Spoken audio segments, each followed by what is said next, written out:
네, 안녕하세요. 정통국어 0601 85페이지 노새 두 마리 소설을 같이 보도록 하겠습니다.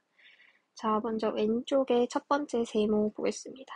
이 소설은 1970년대 산업화와 도시화가 진행되어 삶의 공간이 급변하는 과정에서 소외된 사람들의 모습을 그리고 있는 소설이다. 그래서 이제 여러분들이 기억을 해줘야 하는 것은 우리 한국 사회가 1970년대 그리고 또 80년대 요 시기쯤에 이 산업화와 도시화가 급격하게 이 진행이 됐었습니다.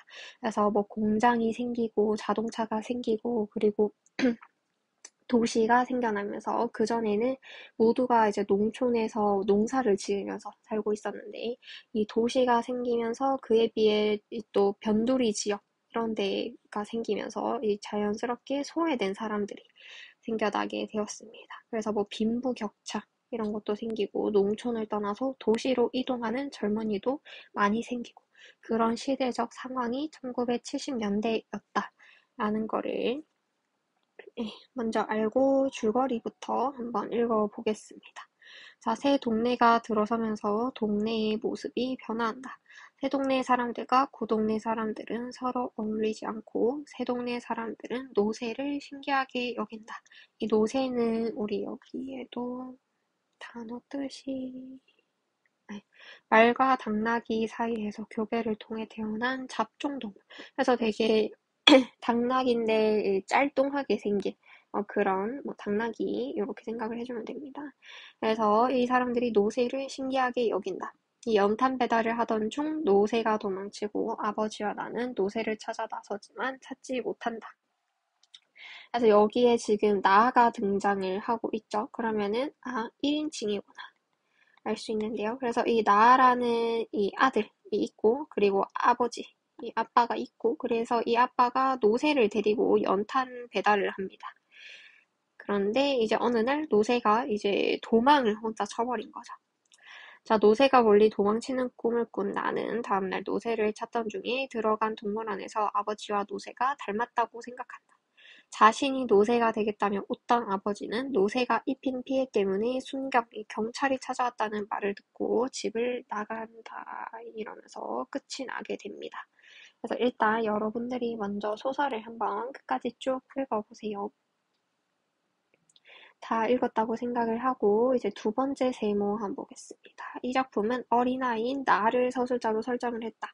그래서 서술자가 나로 등장을 하고 있으니까 1인칭이라고 했죠. 그러면 1인칭 시점에서는 또 주인공 시점이랑 관찰자 시점 이렇게 나뉘게 됩니다. 그러면 여기에서 말하는 나가 주인공이냐 아니면은 다른 주인공을 관찰하는 관찰자냐 라고 했는데 지금 나가 누구를 관찰하고 있느냐? 아버지를 관찰하고 있죠.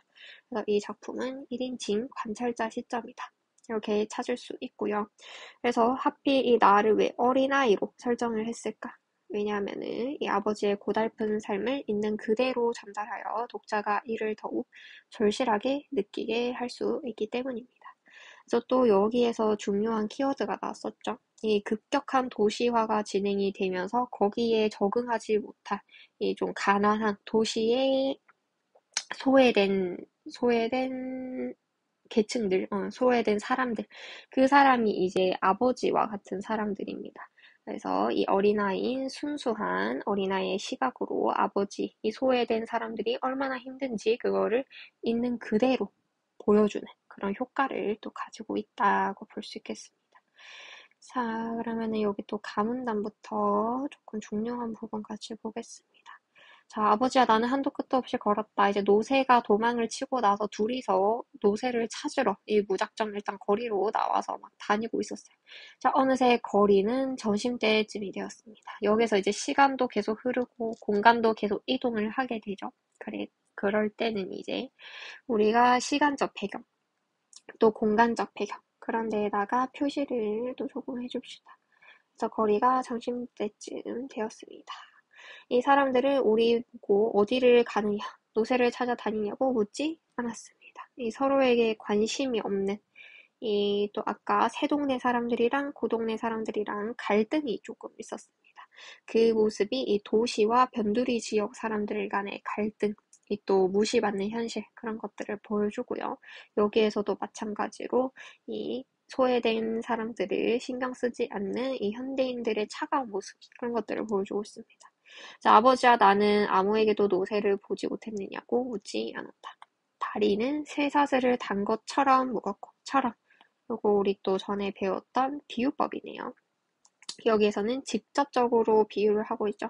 다리가 무거운데 마치 뭐처럼 쇠사슬을 단 것처럼 하고 직접 비유를 하고 있기 때문에 여기에서는 직유법 사용이 되고 있다 볼 수 있겠습니다.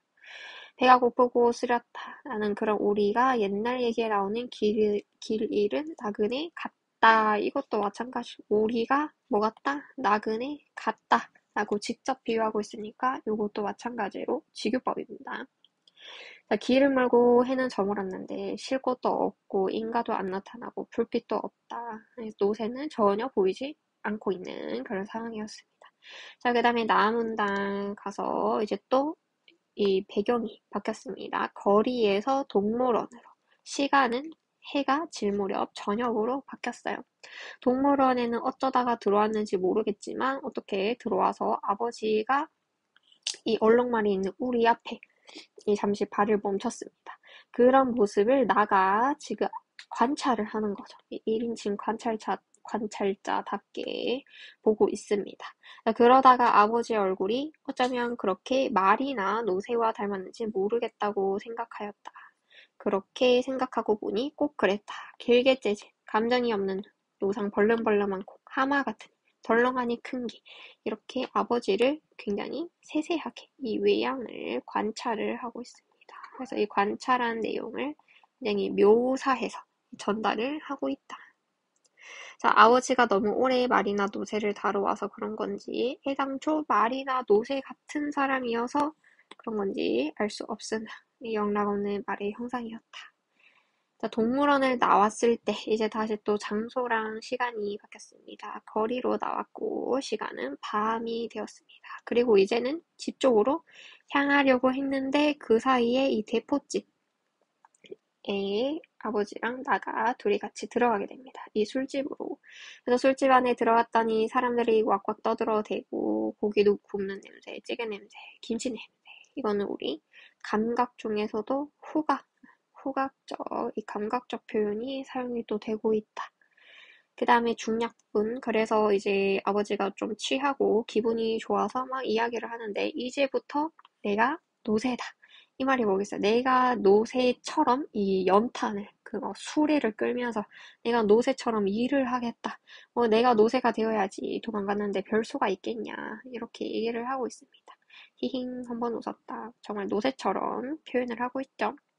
자, 나도 따라서 히히힝 웃었다. 노새 가족. 그러면은 엄마도 나도 다 노새 아들, 노새 부인 이런 건가? 우리는 다 노새 가족이구나. 이게 다 아까 우리 앞에서도 봤었던 이 소외된 이 도시 변두리의 사람들을 얘기를 하는 겁니다. 그래서 여기 자, 제목이 노새 두 마리였죠. 이 진짜 당나귀 노새가 있고 그리고 나머지 한 마리는 진짜 노새가 아니라 아버지 얘기하는 겁니다. 그래서 이 글에서 노새는 도시의 삶에 적응하지 못하고 고단한 삶을 살아가는 도시 빈민, 이 빈민을 노새 가족이 의미를 하고 있다. 자, 그 다음에 라문단 볼게요. 그러나 이러한 생각은 아버지와 내가 집에 이제 공간이 대포집에서 집으로 이동이 되었습니다. 무참히 깨졌다. 어머니가 달려오셔서 얘기를 합니다. 그 사이에 경찰이 와서 이 노새가 막 도망가가지고 부수고 다닌 물건들을 다 물어내라고 이런 식으로 얘기를 하고 갔다고 합니다. 자, 그래서 아버지는 어쩔 수 없죠. 가야 되니까 이 술이 확 깨는 듯 이 시적시적 문 밖으로 걸어 나갔다. 아버지는 돌아보지도 않고 어두운 골목길로 나가고 있었다. 나는 그 순간 또 한 마리의 노새, 이게 아버지 얘기하는 거죠. 아버지가 집을 나가는 것만 같은 착각을 느꼈다. 아, 우리 같은 노새는 어차피 이렇게 비행기가 붕붕거리고 헬리콥터가 다니고 자동차, 자전거가 다녀도 이거는 이제 발전한 도시. 엄청나게 빠른 속도로 급격하게 발전한 도시 밖에 이 변두리, 여기 또 배경을 보면은 도시 변두리 동네입니다. 약간 판자촌 같은 데 있죠? 그런 곳, 이런 곳에서 사는 우리들은 요런 도시에 발붙일 수가 없구나 하는 생각이 들었다. 옛날에 또 어떤 이웃집 아주머니가 하는 소리를 이렇게 들었습니다. 요즘 시대에 최소한 자동차는 굴려야지. 지금이 무슨 때인데 노새를 부리냐. 우리는 이렇게 적응하지 못하는 노새 가족이구나. 점점점 하는 그런 느낌으로 그 소설이 끝이 나게 됩니다. 자, 그래서 요 성격이 굉장히 사실적으로 보여주면서 또 이 노새라고 얘기하지만 사실 그 안에는 아버지라는 의미가 담겨 있죠. 그래서 또 상징적인 성격을 가지고 있습니다. 자, 제재는 노새로 연탄 배달을 하는 도시 하층민의 삶 드러내고 있고, 또 주제, 급변하는 사회에 적응하지 못하는 하층민의 고통스러운 삶을 담고 있다. 그 다음에 특징 1번, 노새의 모습을 통해 아버지의 삶을 상징적으로 드러내고, 또 2번, 어린아이인 나의 시선을 통해서 아버지의 고된 삶을 객관화해서 객관적으로 보여줍니다. 자, 그러면은 뒤에 문제도 여러분이 먼저 다 풀고요. 다 풀었다고 생각하고 같이 답 확인해 보겠습니다. 자, 1번. 자, 가장 적절한 거 하면은 70년대 도시화 산업화가 진행되던 시기. 이게 아주 잘 설명이 되어 있죠. 1번이, 4번이 정답이 되겠습니다. 자, 향토색 짙은 농촌 이런 거는 우리 향토적이다. 약간 시골의 소재 이런 것들이 많이 나오면 되겠지만 여기에서는 그래도 도시이기 때문에 농촌이랑은 거리가 멀고요. 그리고 또 말과 행동을 통해서 웃음을 자아낸다. 라는 거는 뭐 해악을 한다거나 풍자를 한다거나 뭔가 누군가를 비꼬아서 웃음을 유발한다거나. 그런데 지금 그런 분위기는 또 아니죠.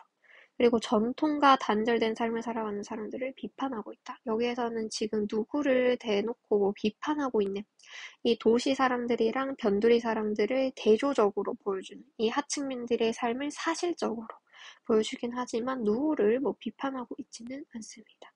그 다음에 5번에 꿈, 현실, 꿈. 이거는 이제 꿈에서 현실 깨어나고 현실에서 꿈으로 다시 입몽하고 이런 구조, 뭐 환몽 구조 이렇게도 얘기를 하는데요. 여기에서는 지금 꿈이 전혀 안 나오고 있죠. 그래서 5번도 틀리게 됩니다. 자, 그 다음에 2번. 자, 기억에 담긴 말. 이제부터 내가 노새다. 그쵸? 우리 가족을 위해서 내가 노새처럼 내가 대신 일을 하겠다. 더 열심히 하겠다. 이번에 답은 2번이 되겠고요. 그 다음에 3번에 틀린 거 5번에 E 보겠습니다. 또 한 마리의 노새. 이게 누구를 상징한다고 했나요? 아버지 상징한다고 했죠. 그래서 여기에서 실제로 피해 입힌 노새는 당나귀 노새죠. 얘가 아니라 아버지를 가리킨다. 이것도 그러면은 틀린 설명이 되겠죠. 자, 그 다음에 4번에 5번. 작가는 나의 눈을 통해 아버지의 고달프고 힘겨운 삶을 객관적으로 바라보게 함으로써 여기까지는 너무 잘 적었죠. 그런데 시대의 변화에 빠르게 적응해 가야 한다. 적응을 못한 우리의 잘못이다. 그러니까 빨리 적응을 해야 한다. 뭐 이런 메시지는 작품 속에 담겨 있지 않았습니다. 그렇기 때문에 4번에는 5번이 정답이 되겠습니다. 자, 그 다음에 5번. 니은의 이유. 자, 니은이 나는 안주만 집어먹었는데도 술에 취한 사람 마냥 턱없이 즐거웠다. 라는 건 이제 뒤에 보면은 아버지가 의지를 다지는 모습. 내가 앞으로 더 열심히 일을 하겠다. 하면서 아버지가 히히히 웃으니까 이 아들도 이제 조금 마음이 안심이 되어가지고 자기도 기분이 좋아져서 그래서 술도 안 마셨는데 웃음이 난다. 요렇게 표현을 한 겁니다. 그래서 5번의 답은 4번이 되겠습니다. 그러면은 이제 뒤에 남은 서술형 문제는 여러분이 각자 한번 풀어보면 되겠습니다.